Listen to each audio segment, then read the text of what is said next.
or it fractures and breaks forever. I mean, either you go your separate ways or you make it work. And we've both done a good job this year of, I think, working towards the same end goal in a lot of ways. I think it's different this year because we went into the year with him being our starter, where last year we didn't.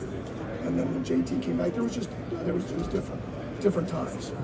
This year was knowing through the whole offseason, once he's coming back, that he was the guy, and building that trust over time. You know, I think that's a big part of it. I think in any relationship, there's a certain amount of trust that you have to have with each other.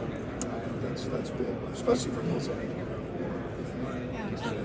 Coach, someone like Brock Bowers, do you remember what your first impression was of him when you were evaluating him as a recruit, and how is that he stacked up to what you thought he could be? No, I remember watching him on film when I first got here. He was different than what I just talked about. He wasn't really an air raid Y. He was more of a running back F, novelty, get the ball to him. That's where you can see some of the special qualities, which is run after catch, and you get him the ball in a lot of ways. He's a developmental route runner, so that is still where he's working. And you knew he was a hard worker from what you could see, how he played the game, and all the information we got.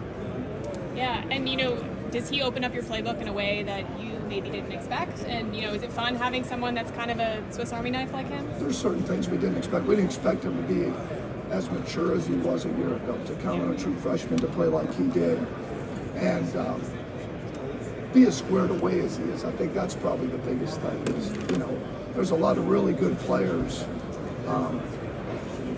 that aren't really ready as freshmen. They're just not. It's just everything's different. So when you get a young player like Brock Bowers, who is mature beyond his years in a lot of ways, it allows him to play earlier and at a high level.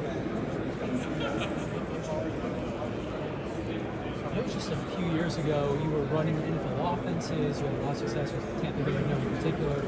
At that time, could you envision any way you ending up in this spot right now, coordinating for your second straight potential national title game? I think you learn in this profession to not look too far ahead. I think when you're younger and you first start off, I think everybody has aspirations of ending up somewhere. All my family's in high school coaching, so I want to do it at the college level, and you have aspirations, but a lot of things have to go your way. You have to be around a lot of really good coaches to learn from, a lot of really good players to help you get to where you're at and get lucky. And I've been fortunate in a lot of ways, but I've learned over the years to not really think about what's next, because you don't know that. You don't know. If someone decides they don't want you, you decide you're somewhere else. This profession will humble you. So all you do is the best job you can where you're at, and that's what's expected of you from your boss. Is to do the best job you can at the time. And I wouldn't, if you'd asked me what I have thought 10 years previous to then, that I would have been calling plays with the Tampa Bay Buccaneers, I would have said no. Or you say, would you anticipate being here and playing for a national championship? Well, no, because there's certain things that you're hopeful for, but all you do is the best job you can, and then you play it out where it ends up. There's a bit of a sliding doors moment for you. I want to say it was like 3-4 years ago. You could have potentially ended up Aaron Rodgers' head coach. I know you interviewed with the Packers. Do you remember much about that interview or that process? Well, first off, I'm always humbled when someone thinks enough of me. I'm humbled that someone thinks enough of me to interview me for any job. All I've done is what I've ever wanted to do, and that's be involved with football. From a little kid, I've been part of a team since I've been 5. I've been part of a team for 51 years. So that's all you ever want to do, is be part of a team and do the best you can. And so you're humbled.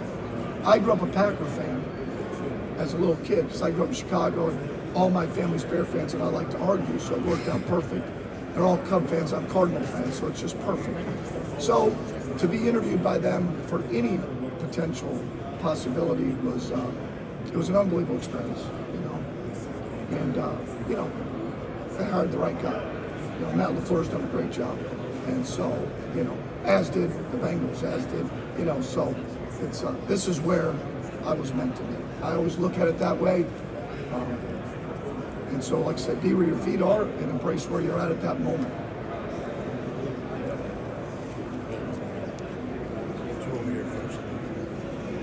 Coach, real fast, your assessment of the 3-3-5 defense for TCU and what you have to do to be successful. Yeah, you know, it's interesting. You know, when you talk different leagues, you know, it's we don't see a ton of it in our league, and you see a ton of it in the Big 12. When you get film there of that style that Iowa State, I think, I don't know, where it kind of started there. They kind of are the start, and everybody's kind of made it their own. A lot like when someone says air raid. Sure, there's a foundation, and then people have to make it their own in terms of concepts and how you approach practice and do that. And they've done a fantastic job with it. And you can see teams throughout their league have some success with it and have some struggles with it. And like any defense, it starts with their scheme, and then it starts with their personnel. And they do both extremely well. They're very well coached. They play awfully hard, and they have talented players. You don't get to this point without having that. And so, and there comes a point where I think all of a sudden there's a belief in what they're doing, belief in the head coach, belief in each other, and they play like that. They play with a chip on their shoulder. What do you have to do to be successful offensively against them? Well, I think everybody says, oh yeah, we got to be able to run the football, and they're just 3 down, but I think one coach told me it's like a vacuum. You know, you think it's there, and then they just swarm on you. And sure, there's times you can get some attrition runs. You can run it up in there to get the right look. But I said it last week, like every week. I mean, one, you can never control the game if you can't run the football. I think TCU would believe that as well.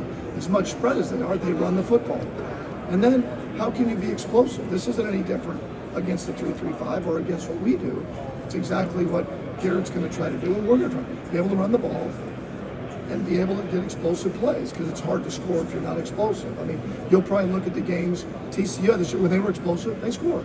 When they weren't, it was harder to score. It's the same with us. It's really no different. They got really good coaches. They do a great job what they do.